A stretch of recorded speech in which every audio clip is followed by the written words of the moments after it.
When Apple announced that its new headquarters was ready in 2017, the world was stunned by its impressive futuristic design and outlook. 5 years down the line, Apple's headquarters remains one of the most expensive buildings in the world and an embodiment of what Apple is all about. Today, we are finally going to take a look at this one-of-a-kind building and tell you everything there is to know about it. Apple Park is located in Cupertino, California, and it is one of the last products pitched by Steve Jobs. The late owner wanted to build something that expresses the value of the company for generations to come. This very expensive dream took 8 years to finish, and 5 years was spent on just constructing it. Nicknamed the Ring because of its stunning shape, Apple Park sits on 175 acres of land, and the main campus takes up 2.8 million square feet of space. The main building alone is worth a whopping $4.17 billion, making it the most expensive part of campus. What else would you expect? If you take a closer look at the top of the building, you will notice that it is completely covered in solar panels, and these solar panels are responsible for providing up to 75% of the energy needed by the campus. Since the company is fully dedicated to sustainable energy, it is 100% powered by renewable energy. The campus was built to house 12,000 employees, but since the pandemic hit in 2020, the campus has not been used to its full capacity. Employees can walk from one part of the building to another, but just look at how massive this place is. Wouldn't it be stressful to have to walk every day? Luckily, Apple thought about this too and made buses available to take staff from one place to another. Or if you love riding bicycles, you will be glad to hear that there are plenty of bikes available on the compound for employees to use to their heart's content. That is, as long as they don't forget that they have some work waiting for them back at the office. For parking spaces, there is a 2-story garage that employees can drive in and out of without disturbing the beautiful, serene nature of the park. The design of the building was supervised by Johnny Ive, and every bit of it received intense scrutiny and attention because of the strive for perfection. The building is completely covered with glass for enough light and exposure to the outdoors. These glass walls are used as sliding doors inside the building, and some of them are used to divide workspaces. Speaking of workspaces, one of the best things Apple decided to do was create a large open space for its employees. Now, if you have watched movies or been to an office, it's hard to miss the tiny cubicles given to each employee and how dreary they look. Apple also noticed that and created a space where workers can easily share ideas together, develop good relationships with one another, and make every working day as enjoyable as possible.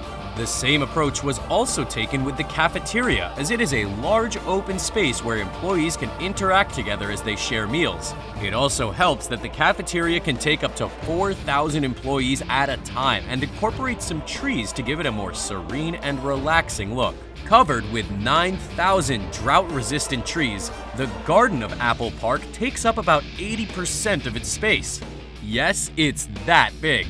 Apple hired an arborist called Dave Muffley to design its gardens because Jobs was in love with the trees surrounding Stanford University and wanted the same person taking care of them to do something for his company.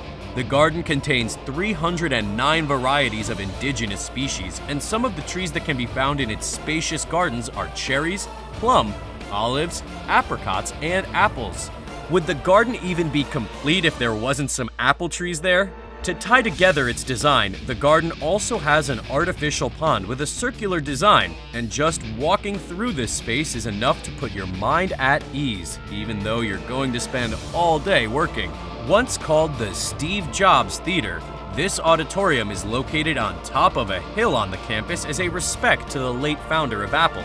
It is a large auditorium capable of housing up to 1,000 people, and you will get a chance to see it when Apple is announcing product launches or having press meets. The first time the theater was ever used was in 2017 when the company announced its new products like the iPhone 8. One intriguing aspect of this facility is that it's almost completely underground, as only its glass-covered lobby can be seen. This theater gave Apple another chance to go above and beyond with its design because there are no support columns holding the building together. How is this possible? The glass panels of the facility were manufactured to help support the building. And to make the task easier, the company went for a carbon fiber roof that is known to be lightweight without compromising on durability. Another feat of engineering that can be found in the theater is its elevator that was made with chemically tempered glass. Fun fact, this elevator is considered to be the tallest freestanding glass elevator in the world. The Yoga and Wellness Center provided by Apple is just their way of showing that they care about the health and wellness of their employees. It's not all about producing high-quality products. This facility comes with a massive 100,000 square foot fitness center, a dental practice, and a yoga room. In this facility, you can also find rooms for group sessions or access to the laundry services if you need them. Do you know that the yoga room was created with stones specially gotten from Kansas? Using these stones was a way for Steve Jobs to have a piece of his favorite hotel in Yosemite National Park right in his workspace. How cool is that? The Apple Visitor Center is the only place visitors can enter without a pass. This innovative structure is also covered in glass and divided into 4 main areas. There's the Apple Store that operates like a regular Apple Store, and you can buy all the latest products designed by Apple or have any of your needs attended to. The one feature that makes the Apple Store here different from the rest is that you can find branded merchandise like t-shirts, tote bags, postcards, and hats you won't find in any other Apple Store. If you want to relax and enjoy a view of Apple Park before heading home, the roof terrace is open to you. The third section of the Visitor Center is the cafe, where you can grab a cup of coffee or find something to eat while enjoying your time at Apple Park. Since Apple doesn't allow visitors into the main building, the company created a way for its customers to get a glimpse of how the main building looks without having to be in there.